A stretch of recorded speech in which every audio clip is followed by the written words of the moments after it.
ఖచ్చితంగా ఆ మనిషి మీద ఎట్లయినా చంపాలనే చూస్తారు. ప్రవీణ్ పగడాలకి గతంలో కూడా ఆడియో కాల్స్ రూపంలో చాలామంది చంపేస్తామంటూ బెదిరింపు కాల్స్ కూడా వచ్చాయి. ఆ పర్సన్స్ నేమ్స్ ఎప్పుడైనా చెప్పారా? ఎవరి మీద మీకు అనుమానాలు ఉన్నాయి? ఆయన ఎప్పుడూ చెప్తూనే ఉంటారు, ఇట్లా ఉన్నాయని మాకు అందరికీ కూడా తెలుసు. ఆయన గురించి ఆయన చెప్తున్నారు, మాట్లాడుతున్నారు. అంటే అదే రోజు బైక్ మీద వెళ్తున్నటువంటి టైంలోనే ఈ సంఘటన అంతా కూడా జరిగింది అని చెప్తున్నారు. ఎప్పుడూ బైక్ మీద వెళ్తూ ఉంటారా అలా ఒంటరిగానే, లేదంటే ఏదైనా కాల్ వచ్చిందని చెప్పి వెళ్ళారా? ఆయన ఎప్పుడు మామూలుగానే క్యాజువల్గా వెళ్తూ ఉంటారు బయటికి, అట్లానే వెళ్ళారు. కొంచెం బండి అవసరం ఉండి ఆ ప్రాంతంలో తిరగటానికి అవకాశం ఉంటుంది, ఈజీగా ఉంటుందని వెళ్ళారు. ఆ రోజు ఒంటరిగా పోవడం ఆయన చేసిన మిస్టేక్. ఇప్పుడు జస్టిస్ అంటే ఏం కోరుకుంటారు? ఒకవైపు కుటుంబ సభ్యులు కూడా మాట్లాడడానికి ఇష్టపడడం లేదు. అంటే ఏమన్నా ఇబ్బందులు ఉన్నాయా వాళ్ళకి? జస్టిస్ మేము కోరుకున్నా కానీ మాకు ఎవరు ఇవ్వరండి. జస్టిస్ ఎక్కడ దొరుకుతుందో చెప్పండి. ఒక చిన్న కేసు ఏదైనా ఫైల్ చేస్తే దాన్ని కేసుగా ఇది అన్యాయం జరిగిందని ఎవరైనా మాట్లాడతారా? పొలిటికల్ ఉంది, పొలిటికల్ లేకపోతే మనీ పవరు, పొలిటికల్ పవరు, లేకపోతే ఇవే చూస్తున్నారు కదా. సో మ్యాన్ హ్యాండిల్ చేస్తున్నారు. ఎవరు ఇచ్చారు ఈ రైట్? ఎక్కడ న్యాయం జరుగుతుంది చెప్పండి. మేము అడుగుతాము, మాకు ఇది కావాలి, మా డిమాండ్స్ ఇవన్నీ అడుగుతాము. అది ఏమన్నా చేయగలరా? మీరేమన్నా మాకు హాని ఇవ్వగలరా? ప్రభుత్వం ఏమైనా హాని ఇవ్వగలదా? ఇచ్చిన మాటని ప్రభుత్వం ఏమైనా నిలబెట్టుకోకూడదా? అడగడం వల్ల ఏం ప్రయోజనం? మాకేముంటుంది? మమ్మల్ని ఎవరు వచ్చి మమ్మల్ని కాపాడుతారు? ఎవరేం చేస్తారు? మనిషినే తీసేసినప్పుడు ఎవరేం చేయలేరు. కానీ నేను ఒక క్రిస్టియన్గా మా బైబిల్ చెప్పినది ఏంటంటే, మనిషిని సాటి మనిషిని క్షమించమని చెప్పాడు. దేవుడి చేతిలో పడ్డం భయంకరం. సో మేము అదే బిలీవ్ చేస్తున్నాం. బైబిల్లో ఒక మంచి స్టోరీ ఉంది. ఫస్ట్ జనరేషను కయ్యూను హేబెల్ అని. ఆ కయ్యూను హేబెలు వాళ్ళ అర్పణలు తీసుకొచ్చి దేవుడి దగ్గరికి తీసుకొచ్చారు. వాళ్ళల్లో వాళ్ళ అన్న అర్పించిన అర్పణ తనకి ఉన్న దాంట్లో ఏదో మిగిలిపోయింది తీసుకొచ్చి ఇచ్చాడు. హేబెలు తనకు కలిగింది శ్రేష్టమైన దాన్ని దేవుడికి ఇచ్చాడు. తను ఏదైతే దేవునికి ఇవ్వాలో, ఏదైతే బెస్ట్ ఇవ్వాలో, ఏదైతే ఫస్ట్ ఫ్రూట్ ఇవ్వాలనుకున్నాడో అదే ఇచ్చాడు. అది ఇచ్చినప్పుడు అది దేవుడు స్వీకరించాడు. అంటే ఏదైనా ఒక గిఫ్ట్ ఇస్తే మనం హృదయపూర్వకంగా ఇచ్చినప్పుడు అది తీసుకుంటారు. అట్లాగే ఇది కూడా దేవుడు స్వీకరించాడు. అది ఆయనకి ఈయనకి ఉన్న మధ్యలో ఉన్న సంబంధం. కానీ అన్న ఓర్వలేక ఏం చేశాడు? తమ్ముడిని నరికి చంపాడు. దానివల్ల ఏమన్నా లాభం ఆ కయ్యూన్ అని ఆయనకు వచ్చిందా? రాలేదు. సో అక్కడ ఏం జరిగిందో ఎగ్జాక్ట్గా మాకు సిచ్యువేషన్ తెలియదు. బయట పబ్లిక్ మీడియా మాట్లాడేదే మేము విన్నాం కానీ మాకు తెలియదు. కానీ అక్కడ ఎలా హింసింపబడ్డాడు, నిజంగా అది యాక్సిడెంటా లేకపోతే నిజంగా ఎవరైనా హత్య చేశారా, అవన్నీ కూడా మాకు తెలియదు. కానీ ఆ సిచ్యువేషన్లో మీరు అన్నట్టే, మీడియా అన్నట్టే, యూట్యూబ్లో మాట్లాడుతున్నట్టే ఒకవేళ ఆయన హత్య చేసినట్లయితే ఆ రక్తం పోయి మొరపెడుతుంది. మనుషులం కాదు, దేవుడి చేతిలో పడ్డం భయంకరం. ఎవరైతే పని చేయించారో, చెయ్యాలని ప్లాన్ చేశారో, దీంట్లో ఇన్వాల్వ్ అయ్యారో, ఐడియాస్ ఇచ్చారో, ఇవన్నీ కూడా మేము చూడట్లేదు, కుటుంబ సభ్యులు చూడట్లేదు. కానీ దేవుడు చూస్తున్నాడు. దేవుడు న్యాయవాది. అది మనం చేసింది మన మన బిడ్డలు ఆ శాపాన్ని అయితే కొని తెచ్చుకోవాలి. కాబట్టి మేము తీసుకుంటే అది కొంచెమే ఉంటుంది. కానీ దేవుడి చేతిలో పడ్డం అనేది భయంకరం. మేమేం చేయగలం? మేము ప్రార్థన చేస్తాం. బైబిల్లో ఇంకొక మాట ఉంది, ఇంకొక స్టోరీ ఉంది.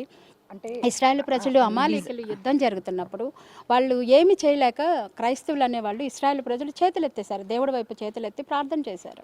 ప్రార్థన చేసినప్పుడు దేవుడు స్వయాన దిగొచ్చి శత్రువుని హతమార్చారు. ఇప్పుడు మేమందరం కూడా మా దైవజనుడి నిమిత్తం మేము కోల్పోయాము. చాలా తీరని లోటు ఇది. మేము కంపల్సరీ మా చేతులెత్తి ప్రార్థన చేస్తాం. ఒకవేళ అదే నిజమైతే, యాక్సిడెంట్ అయితే మేమేం చేయలేము. కానీ ఒకవేళ ఇదే మీరు అనుకున్నట్టు నిజమే అయితే, హత్య అయితే, మేము చేతులెత్తి ప్రార్థన చేస్తాం. మా దేవుడికి మేమేమి మొరపెట్టాలో అది మేము మొరపెడతాం. దేవుడు కార్యం చేస్తాడు. మనుషులు ఏం చేయలేరు. నేను అది రాసుకోండి, మీరు కూడా రాసుకోండి, రికార్డు ఉంది, రాసుకోండి. గవర్నమెంట్ ఏం చేయదు, పొలిటికల్ ఏం చేయదు, పొలిటికల్ లీడర్స్ ఎవరు ఏం చేయరు. ఏదో వచ్చి సానుభూతి కోసం ఇచ్చారు. పెద్ద వాళ్ళందరూ ఎందుకు రాలేదు? అదే ఒక పూజారిని మాట్లాడితే మాత్రం సినిమా యాక్టర్లు అందరు, అంటే వాళ్ళది ప్రాణం, మాది ప్రాణం కాదా? వాళ్ళకి ఏమన్నా నీళ్ళు వస్తాయా? లేకపోతే మాకేమన్నా నీళ్ళు వస్తాయా? వాళ్ళకి ఏమన్నా బ్లడ్ వస్తుందా? ఏంటి డిఫరెన్స్ ఏమన్నా ఉందా? చెప్పండి. ప్రవీణ్ పగడాల ఎంతో మందిని దత్తత తీసుకొని వాళ్ళకు ఒక లైఫ్ని ఇచ్చారు అని చెప్తున్నారు. ఎంతమందిని దత్తత తీసుకున్నారు? వాళ్ళు నిన్న వచ్చారా? అసలు ఎలా ఉన్నారు? అందరూ వచ్చారు. ఆయన దగ్గర సహాయం పొందిన వాళ్ళు అందరూ వచ్చారు, చూశారు. ఆయన దగ్గర మేలు పొందిన వాళ్ళందరూ కూడా వచ్చారు. దేశం మొత్తం కదిలొచ్చిందంటే దాన్ని బట్టే మనకు అర్థమవుతుంది ఆయన ఎంత ప్రజలకు మేలు చేశాడు అని. ఎంతమంది పిల్లల్ని దత్తత తీసుకున్నారు? చాలామందినండి తీసుకుంటా ఉంటాడు, వాళ్ళని చదివిపిస్తాడు, వెళ్తారు. ఆయన చిన్నపిల్లలనే కాదు అన్ని పరిచర్లు చేశాడు ఆయన. అంటే ప్రవీణ్ పగడాల గారు చాలా వేదికల మీద బోధనలు చేస్తూ ఉంటారు. ఆయన చెప్పేటువంటి బోధనలు ఏంటి అసలు?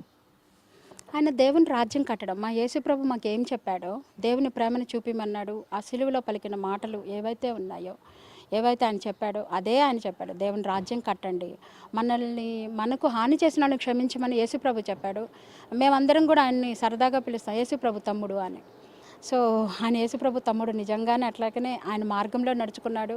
ఆయన ఏమైతే చెప్పాడో అది ప్రాక్టికల్గా చేశాడు. మామూలుగా అందరూ ఏదో చెప్తారు, లేకపోతే మాట్లాడతారు, కానీ అవన్నీ కూడా అంతవరకే ఉంటాయి. ఆ పులిపీఠం వరకు లేకపోతే ఆ స్టేజ్ వరకే ఉంటాయి మాట్లాడటానికి. కానీ ఈయన అట్లా కాదు, ఆయన ఏమి చెప్పాడో అది ప్రాక్టికల్గా చేశాడు. అదందరూ ఇంత ఇష్యూ జరిగినప్పుడు అందరూ బయటికి వచ్చారు, జస్టిస్ కావాలి అంటూ నినాదాలు కూడా నిన్న చేశారు. ఇప్పుడు ఫ్యామిలీ వాళ్ళకి ఎంతమంది పిల్లలు, వాళ్ళు ఎందుకు బయటికి రాలేకపోతున్నారు? వాళ్ళ జస్టిస్ని ఎలా ఎక్స్పెక్ట్ చేస్తున్నారు? అదే కదండి, ఇప్పుడు దాకా చెప్పాను. వాళ్ళ పిల్లలు వాళ్ళు రావడం, చిన్న పిల్లలు, వాళ్ళకి లోకమే తెలియదు, వాళ్ళ నాన్నకి ఏమైందో కూడా తెలియదు. అలాంటి చిన్నపిల్లలు వాళ్ళు ఏమొచ్చి వాళ్ళకి ఏం తెలియాలి, వాళ్ళకేం తెలుసు, వాళ్ళు వచ్చి ఏం కోరుకుంటారు? ఇన్ని మృగాలు కలిసి మా నాన్నని చంపేశారని వాళ్ళ మెమరీలో అది మిగిలిపోవాలా? వాళ్ళ నాన్న వెళ్ళేటప్పుడు హ్యాపీగా వెళ్ళాడు, తిరిగి వాళ్ళ నాన్న ఇంటికి హ్యాపీగా వచ్చి వాళ్ళని హక్ చేసుకుంటాడు అనుకున్నారు.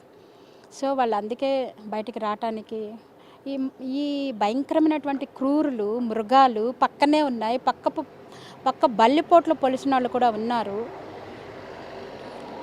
సో ఇంతమంది ఉన్నప్పుడు వాళ్ళు ఏం కోరుకుంటారు? వాళ్ళకి అన్నీ తెలుసు కదా, వాళ్ళు ఏం కోరుకుంటారు. వైఫ్ చాలా సందర్భాలలో ఎక్కడ ప్రస్తావించినా మీరందరూ కూడా వెళ్తూ ఉంటారు, కానీ వాళ్ళ వైఫ్ ఎప్పుడూ బయటికి రావడం కానీ ఏ వేదికల మీద కూడా కనిపించరు. అంటే తనకి మీడియా ముందుకి రావడం కానీ లేకపోతే బయట ప్రపంచానికి తనని పరిచయం చేయడం కానీ ఇష్టం లేదా, లేకపోతే ఇప్పుడు అసలు ఎందుకు బయటికి రావడం? తను ఎప్పుడు పబ్లిక్ పర్సన్ కాదండి, తనకి ఎప్పుడు ఇష్టం లేదు పబ్లిక్లో కనపడాలని, కానీ పబ్లిక్తో మాట్లాడాలని ఇంట్రెస్ట్ లేదు. తన వరల్డ్ ఈజ్ డిఫరెంట్. సో దాన్ని బ్రదర్ కూడా అది యాక్సెప్ట్ చేశారు. తనకి ఇష్టం లేనిది ఆయన ఏది చెయ్యడు. సో తన ఇష్టంగా చేశాడు. తన ఫ్యామిలీని ఎప్పుడు ఇబ్బంది పెట్టాలనుకోలేదు. తనకు కూడా ఉంటుంది కదా, వాళ్ళ ఫ్యామిలీ మెంబర్స్ బయటకు రాకూడదని సేఫ్టీ కూడా ఉంటుంది కదా.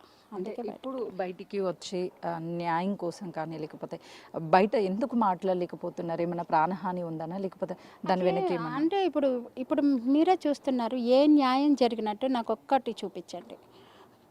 న్యాయంగా జరిగినట్టు నాకు ఒక్కటి చూపించండి. దాన్ని బట్టి మాకు కూడా బయటకు వస్తే మేము సమాజంలో నిలబడితే మా పక్షంగా ఇంతమంది ఉన్నారని.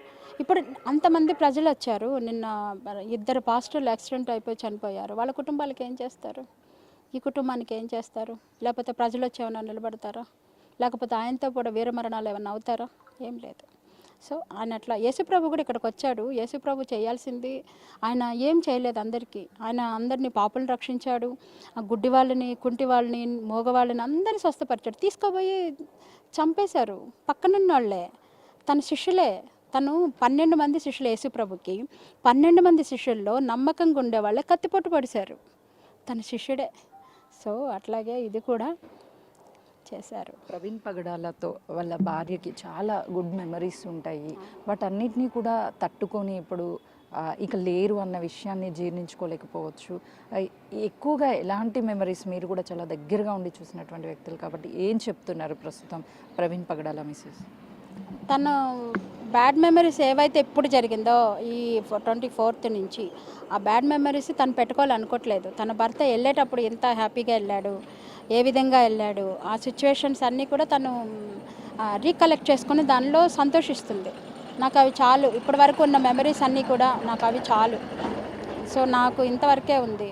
సో తన ఆశయాలన్నింటినీ కూడా నేను నెరవేరుస్తాను, నేను నిలబడతాను. ధైర్యంగా ఇప్పుడు వస్తాను. అంటే ఇన్ని రోజులు తన భర్త సపోర్ట్ ఉంది, తన వెనకాల చేయాల్సిన అవసరం లేకుండా పోయింది. ఇప్పుడు తన భర్త తరపున తను నిలబడాలి, తన పిల్లల కోసం నిలబడాలి కాబట్టి ధైర్యం కలిగే ఉన్నారు. తను ఎక్కడ కూడా ఏమి ఇది చేయలేదు. తను నిన్న కూడా చెప్పారు, దాంట్లో ప్రయోజనం ఏమి లేదు, అందరికీ తెలిసిన నగ్న సత్యం ఇది.